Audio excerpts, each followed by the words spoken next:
In today's video, I'm going to teach you how to set up a chart of accounts in Xero in just 5 minutes. Let's get started by diving into the process that will help streamline your accounting tasks. To kick things off, you'll first need to log into your Xero account. Open your preferred web browser and head over to the Xero login page by typing in the website URL or clicking on your bookmark if you have it saved.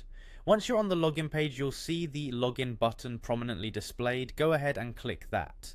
Next, you'll be prompted to enter your email and password. Make sure to type them in carefully to avoid any login errors. After you've entered your credentials, click on the login button again to access your Xero dashboard. Once logged in, the dashboard is your starting point. From here, find and click on the Accounting tab, which will open a drop-down menu.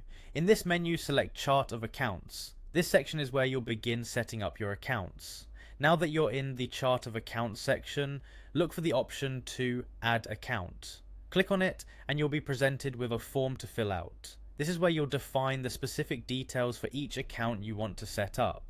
The first field you'll encounter is Account Type. Here you'll select the type of account you wish to create.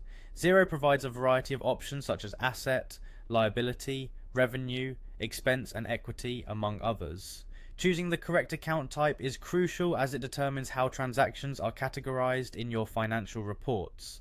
After selecting the account type, you will need to enter a code.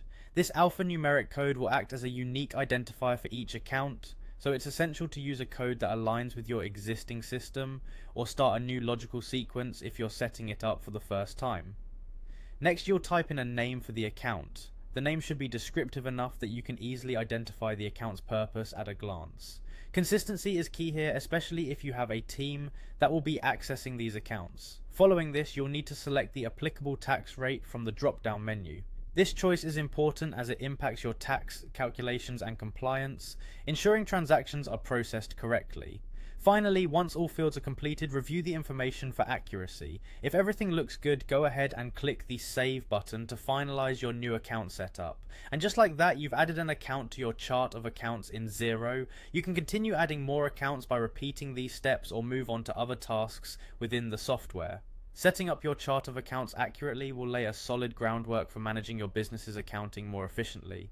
Thanks for watching, and we'll see you in the next tutorial.